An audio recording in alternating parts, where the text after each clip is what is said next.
masing-masing, apa saja yang harus diperhatikan dalam format. Oke, slide berikutnya. Nah, ini format 1 ya, latar belakang. Jadi Bapak Ibu nanti akan membuat rancangan 5 tahun ke depan itu mau membuat apa. Itu harus ditulis dalam Google Docs atau Microsoft Word ya. Nanti disimpan di Google Classroom, diupload di situ. Kemudian kalau itu sudah kita approve, baru Bapak Ibu membuat PowerPoint-nya. Setelah misalnya PowerPoint-nya itu dibuat, baru setelah itu Bapak dan Ibu nanti akan membuat finalisasi penyusunan. Jadi finalisasi penyusunan itu berupa PowerPoint tadi. Jadi 2 pertemuan nanti ada kucing itu 2 kali ya. Kucing pertama, kucing kedua. Kucing pertama paling pemaparan Google Docs-nya. Kucing yang kedua itu kemudian penajaman ya, kaitan dengan rancangan yang akan dibuat itu. Kemudian yang ketiganya paparan dalam bentuk PowerPoint. Nah, yang keempatnya Bapak Ibu bikin video. Jadi silakan nanti cara membuat videonya gimana ya. Sebetulnya mudah ya, buat video itu tidak harus pakai aplikasi yang canggih-canggih, pakai PowerPoint pun bisa membuat video. Apalagi sekarang zamannya AI, pakai AI aja videonya udah selesai tuh. Kita 5 tahun mau bikin apa, pakai AI aja, masukin ke AI udah selesai videonya. Kalau kita nggak jago dalam bikin video, tapi kalau jago bisa pakai Filmora, bisa pakai Camtasia. Apalagi kalau udah mahir bisa pakai Blender ya, bisa pakai Blender atau kemudian menggunakan CGI dan seterusnya. Jadi ada banyak sekali aplikasi ya, bisa pakai Premiere dan seterusnya. Jadi banyak, itu pilihan masing-masing mau menggunakan aplikasi apa untuk membuat berbagai video tersebut. Nah, inilah yang akan kita bahas nanti di dalam proses coaching. Jadi nanti paparan, tapi kemudian karena ini ada 428 lebih, paling nanti paparan nggak bisa semuanya paparan. Pada saat coaching 1 nanti, ya kita akan lihat berapa orang, nanti pertemuan berikutnya yang belum sempat itu yang paparannya. Pertemuan berikutnya lagi yang nggak kebagian, itu yang kebagian nanti PowerPoint. Nah, nanti yang berikutnya lagi, yang belum sempat menjelaskan, baru kita nanti menyampaikan video untuk proses pembelajarannya. Nah, saya sampaikan terlebih dahulu formatnya. Nanti membuat rancangan itu formatnya yang pertama adalah pendahuluan. Di sini latar belakang menjelaskan alasan mengapa orientasi P3K ini dilaksanakan, termasuk konteks dan kebutuhan yang mendesak. Jadi Bapak Ibu nanti silakan browsing peraturan pemerintah tentang manajemen P3K. Jadi ada 2 peraturan pemerintah turunan dari Undang-Undang 5 tentang ASN. Karena turunan dari Undang-Undang 20 belum ada.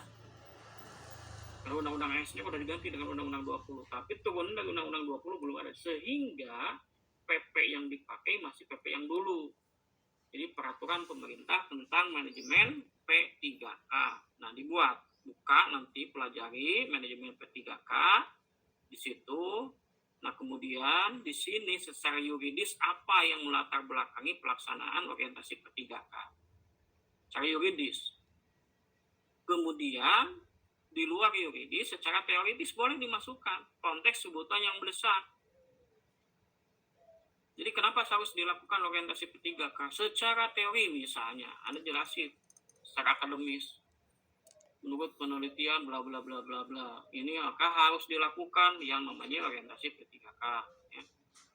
Silakan data-data dan fakta-fakta, silakan cari di internet data dan fakta, cari dari hasil survei yang berkaitan dengan latar belakang kenapa harus ada orientasi P3K. Jadi paling tidak secara akademis, secara yuridis masuk di latar belakang ini. Jadi teoritis, akademis, yuridis, paling minimal itu. Mau ditambahkan dengan yang lain-lain silakan. Setelah itu, apa maksud dan tujuan dari penyelenggaraan orientasi P3K? Maksud tujuannya misalnya ingin pengembangan pengetahuan, meningkatkan keterampilan P3K, dan seterusnya. Sebutin apa maksud tujuan kita. Termasuk maksud dan tujuan praktis. Pak, saya misalnya sebagai guru, saya di orientasi P3K ini 5 tahun ke depan itu ingin membuat aplikasi misalnya. Karena orangnya IT, misalnya jago IT nih. Mau bikin aplikasi pembelajaran dalam 5 tahun ke depan. Jadi sebutin maksud tujuannya. Nah, berarti kaitan dengan latar belakang nih. Pak, misalnya di latar belakang ada data-data yang bermasalah dengan masalah daya serap siswa. Daya serap siswa itu nilainya sekian. Maka saya ingin menyelesaikan permasalahan tadi supaya UN-nya itu membaik. Caranya adalah dengan membuat aplikasi pembelajaran yang bisa diakses di rumah, misal. Jadi maksud tujuannya itu dikaitkan dengan latar belakang tadi. Meningkatkan pemahaman peserta didik ya, di kelas, misalnya kelas 6 ya, dan lain sebagainya. Tujuannya apa dan seterusnya. Kemudian waktu dan tempat. Waktunya sebutin di SD apa, kelas berapa. Dan kelas 1 sampai kelas 6. Pak mau 6-nya silakan kalau memang sanggup ya dalam 5 tahun ke depan. Tapi lihat juga tugasnya. Kalau wali kelas di kelas 6 berarti kelas 6 orientasi. Tapi kalau guru bidang studi ya memang tergantung dia nyimpen guru bidang studinya di kelas berapa. Kalau misalnya masuk di kelas 6, di kelas 1 sampai kelas 6 semuanya jadi guru bidang studi, boleh, berarti tempatnya itu di SDX dari kelas 1 sampai kelas 6 semuanya. Waktunya nanti tahun pertama mau bikin apa, tahun kedua buat apa, tahun ketiga bikin apa, tahun keempat bikin apa, tahun kelima bikin apa. Itu yang harus ditargetkan di sini, waktu dan tempatnya. Oke, lanjut. Itu bab 1, Bapak dan Ibu. Nah, sekarang kita masuk di bab 2. Nilai dan etika pemerintah Kabupaten Cirebon. Ada visi dan misi di sini. Bagian ini menguraikan visi dan misi pemerintah Kabupaten Cirebon yang akan menjadi dasar pemahaman nilai dan etika yang harus dipegang. Bapak Ibu nanti silahkan browsing RPJMD Kabupaten Cirebon, RPJPD Kabupaten Cirebon. Ya. Di RPJPD, di RPJMD Kabupaten Cirebon muncul tuh visi misi pemerintah Kabupaten Cirebon. Apa visi misinya? Masukin di sini. Kalau visi misi daerah adanya di RPJPD. Tapi kalau visi misi bupati adanya di RPJMD. Jadi ada 2, ada visi misi daerah, ada visi misi bupati. Kalau visi misi daerah RPJPD. Kalau visi misi bupati ada di RPJMD. Dari situ kemudian masuk SOTK. Struktur organisasi tata kerja di mana Bapak Ibu bekerja. Bekerja di sekolah seperti apa SOTK-nya. Bekerja di puskesmas seperti apa SOTK-nya. Itu yang dijelasin. Kemudian bagaimana manajemen kepegawaian dan penilaian kinerja P3K. Ini mengupas tentang manajemen kepegawaian yang berlaku untuk P3K serta proses penilaian kinerja yang relevan. Makanya tadi saya rekomendasikan Bapak Ibu untuk membuka PP tentang manajemen P3K. Karena apa? Berkaitan dengan ini. Supaya paham bagaimana P3K itu manajemen kepegawaiannya. Jadi buka PP-nya, download, ya, baca semuanya. Oke, lanjut. Nah, dari situ kemudian masuk ke nilai dan etika OPD. Buka renstranya, renstra perangkat daerahnya. Kalau di Dinas Pertanian, cari renstra Dinas Pertanian.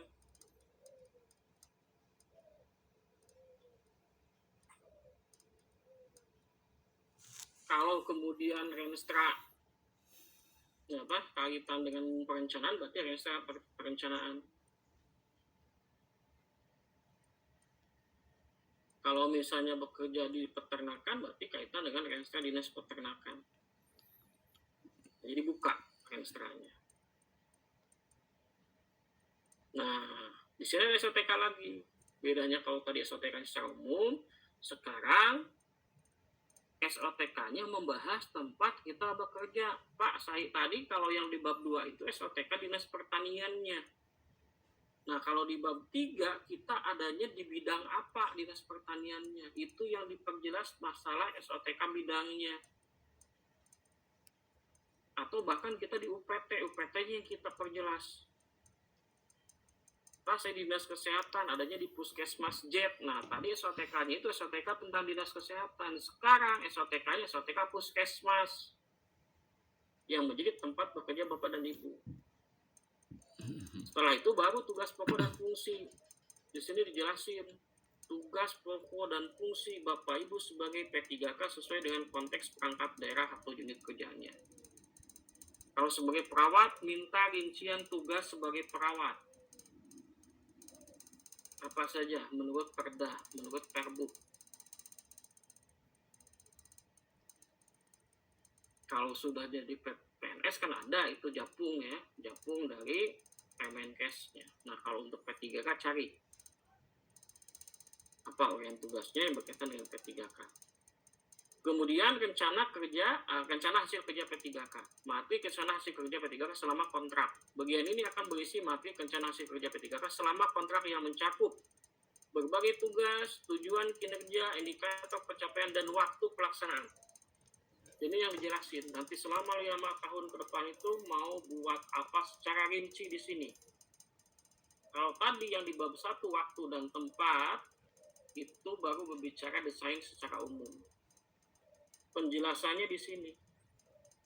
Mau bikin aplikasi misalnya, ya.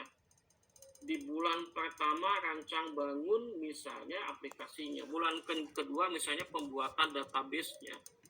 Bulan ketiga misalnya mau bikin akun di Play Store-nya, ya. Yang kemudian bulan berikutnya misalnya atau sebelumnya ada pembuatan hak atas kepandaian intelektual HAKI misalnya dari Direktorat Jenderal Hukum dan HAM dan seterusnya, ya. Dijelasin di situ. Jadi selama kontrak kita itu mau bikin apa saja, tugasnya apa, tujuan kinerjanya apa, serta indikator pencapaian. Kalau tadi di bab 1 nggak ada indikator pencapaian. Misalnya Bapak dan Ibu membuat aplikasi untuk pembelajaran, indikator bahwa itu tercapai apa? Berarti nilai UN-nya membaik. Tadi misalnya di latar belakang dijelasin nilai UN-nya itu misalnya rata-rata 6,0. Nah kita ingin dengan aplikasi ini bisa di 8,0 misalnya. Maka indikator bahwa itu tercapai, tujuan kita itu tercapai adalah dengan membaiknya skor dari 6,0 menjadi 8,0. Berarti indikator pencapaian kita. Kemudian waktu pelaksanaannya. Oke, Bapak Ibu. Next, maksudnya selainnya. Next. Nah ini rencana hasil kerjanya. Ya, ini yang dijelasin. Formatnya kegiatan, tujuan, indikator, waktu perolehan. Ya. Kemudian penutup. Bagian yang menutup merangkum kesimpulan dan orientasi yang menyertakan pesan, apresiasi, serta harapan ke depan. Oke, lanjut.